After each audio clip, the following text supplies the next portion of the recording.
দেশ থেকে বিদেশ, খেলা থেকে বিনোদন, সব ধরনের খবর নিয়ে আমি মিঠু শুরু করছি নজরের দুনিয়া। গণবিক্ষোভে অগ্নিগর্ভ লাদাখে গ্রেপ্তার 2 নেপালি নাগরিক, কেন্দ্রের বিদেশি মদতের দাবিতে সিলমোহর। গণবিক্ষোভে অগ্নিগর্ভ লাদাখে হঠাৎ ঘুরে গেল ঘটনার মোড়। পুলিশকে আক্রমণের অভিযোগে গ্রেপ্তার হলেন 2 নেপালি নাগরিক।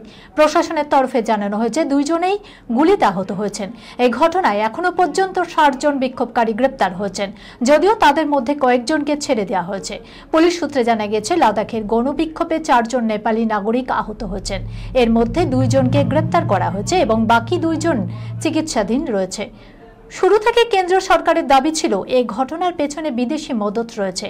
নেপালি নাগরিকদের গ্রেপ্তার হওয়ার ঘটনা সরকারের এই দাবিকে আরও জোরদার করেছে। রাজ্যের মর্যাদা সহ একাধিক দাবিতে বৃহস্পতিবার গণবিক্ষোভ শুরু হয়েছে লাদাখে। পুলিশের সঙ্গে খণ্ডযুদ্ধ বেঁধে যায় লেহ লাদাখের বাসিন্দা জেন জিরদের। এই পরিস্থিতিতে লাদাখে হিংসা ছড়ানোর জন্য জলবায়ু আন্দোলন কর্মী সোনাম ওয়াংচুককে কাঠগড়ায় তুলেছে কেন্দ্র। Sunirnoy imagine centre private limited advance প্যাথোলজিতে thalassemia screening, large size biopsy setup সহ সমস্ত পরীক্ষা, echocardiography, fetal echocardiography, CT scan, CT guided FNAC, 4D USG, USG guided FNAC, endoscopy, colonoscopy, uroflowmetry, spirometry, colour doppler, digital X-ray, তাছাড়াও সমস্ত বিশেষজ্ঞ চিকিৎসকদের পরিষেবা একই ছাদের তলায় নিয়ে হাজির সুনির্ণয়। ঠিকানা 126/1 পিলখানা রোড, রানীবাগান, বহরমপুর, মুর্শিদাবাদ। বিশদে জানতে যোগাযোগ করুন 8373049252 7547900377। ক্যাপসুলের ভেতর নিষিদ্ধ মাদক বিক্রি হচ্ছে ওষুধ হিসাবে, 2 ভারতীয়কে নিষিদ্ধ করল আমেরিকা। ক্যাপসুলের ভেতর নিষিদ্ধ মাদক ভরে বিক্রি করার অপরাধে 2 ভারতীয়কে নিষিদ্ধ করল আমেরিকা। ব্যাংক অ্যাকাউন্ট বন্ধ করে দেওয়ার পাশাপাশি বাজেয়াপ্ত করা হলো আমেরিকার তাদের সমস্ত স্থাবর অস্থাবর সম্পত্তিও। জানা গেছে ওই 2 ব্যক্তির নাম সাদিক আব্বাস হাবিব, শহীদ এবং মোহাম্মদ ইকবাল শেখ। অভিযোগ, আমেরিকা জুড়ে লক্ষ লক্ষ নাগরিকের কাছে নিষিদ্ধ মাদক ভরা ওষুধ বিক্রি করছেন তারা। জানা গিয়েছে ওই 2 ভারতীয় অনলাইনে ওষুধ বিক্রি করতেন। ওষুধের ক্যাপসুলের ভেতর ভরা থাকতো ফ্যান্টানিল এবং মেথামফেটানিকের মতো নিষিদ্ধ মাদক। ওই ওষুধ পৌঁছে যেত মার্কিন নাগরিকদের কাছে। আমেরিকায় ওই 2 ব্যক্তির সমস্ত সম্পত্তি বাজেয়াপ্ত করা হয়েছে, বন্ধ করে দেওয়া হচ্ছে ব্যাংক অ্যাকাউন্ট। সমস্ত আমেরিকান সংস্থাকে তাদের সঙ্গে কোনো রকম ব্যবসায়িক লেনদেন করতে বারণ করা হয়েছে। নির্দেশ না মানলে ফৌজদারি শাস্তির ঝুঁকি রয়েছে বলেও সতর্ক করা হয়েছে তাদের। বিয়ে না করে বাবা হতে চাইছেন সালমান খান। ঐশ্বর্য ক্যাটরিনার সঙ্গে ব্রেকআপ নিয়ে প্রথমবার মুখ খুললেন সালমান। বলিউডের চিরকুমার, 50 পেরিয়েও তিনি গ্ল্যামারস। যেমন অ্যাকশনে কেতা দুরস্থ, তেমনই রোমান্টিক অবতারে হিট ভাইজান। যদিও বছরখানেক ধরে বক্স অফিসে বাদত সালমান ম্যাজিক, তবে সুপারস্টারের স্টারডমে কিন্তু বিন্দু মাত্র ভাটা পড়েনি।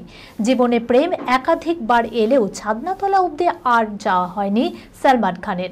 অন্তঃপর 59-এও তিনি বি টাউনের মোস্ট এলিজেবল ব্যাচেলার। কিন্তু কেন একাধিকবার বিচ্ছেদ যন্ত্রণা সইতে হয়েছিল সালমান খানকে, এ বিষয়ে প্রথমবার কাজল টুইঙ্কেল খান্নার কাছে মনের ঝুপি খুললেন ভাইজান। সালমানের জীবনে পোক্ত প্রেম যে আসেনি তেমনটা নয়। একবার তো বিয়ের আমন্ত্রণ পত্রও ছাপা হয়ে গিয়েছিল। শেষ মুহূর্তে ভেস্তে যায় সবকিছু। সেটা ছিল সঙ্গীতা বিজলারির পর্ব। তারপরেও একাধিক নায়িকার সঙ্গে নাম জড়িয়েছে তার, কখনো সৌমি আলী, কখনো বা ঐশ্বর্য রায় বচ্চন, আবার ক্যাটরিনা কাইফ। কিন্তু শেষ পর্যন্ত খান পরিবারের বৌমা হওয়ার সাহস আর কেউ দেখায়নি। বহুবার বিয়ের প্রস্তাব এলেও ফিরিয়েছেন তিনি। নেপথ্যে শোনা যায় ভাইজানের বদমেজাজি নাকি এর জন্য দায়ী। আদৌ কি তাই? এই প্রথমবার ক্যামেরার মুখোমুখি হয়ে ব্যক্তি জীবন নিয়ে অকপট Salman Khan. Too much with Kajol and Twinkle Khanna শোয়ে এসে সালমান জানান, যখন একজন সঙ্গী অন্যজনের তুলনায় বেশি উচ্চতায় পৌঁছে যায় তখনই নাকি সম্পর্কের তারতম্যে শুরুয়াত হয়। কোনো একজন নিরাপত্তাহীনতায় ভুগতে শুরু করে, তাই আমি মনে করি দুজনেরই একসঙ্গে বড় হওয়া উচিত। কেউ যেন কারো ঘাড়ে নিঃশ্বাস না ফেলে, সেদিকে নজর দেওয়া উচিত। এই পর্বে সালমানের সঙ্গে ছিলেন আমির খানও। ভাইজানের মুখে বিচ্ছেদের কথা শুনে প্রতিক্রিয়া দিতে গেলে তাকে থামিয়ে সালমান বলেন, কোনো সম্পর্ক যদি স্থায়ী না হয় তো না হবে, কাউকে যদি এর জন্য দোষ দিতেই হয় তাহলে আমাকে দোষ দিক। এই শোয়ে টুইঙ্কেল কাজলের মুখোমুখি হয়ে বাবা হওয়ার ইচ্ছে প্রকাশ করেছে বলিউড সুপারস্টার। সালমান জানান, একটা টাইগার ছবির সময় সত্যিই মনে হচ্ছিল আমার যদি একটা সন্তান থাকতো, তবে সন্তান নিতে আমি ইচ্ছুক। কোনো একদিন নিশ্চয়ই বাবা হব, সেটা তাড়াতাড়িও হতে পারে আবার পরেও, তবে এটা ঠিক যে সন্তানের বাবা হবই, দেখা যায়।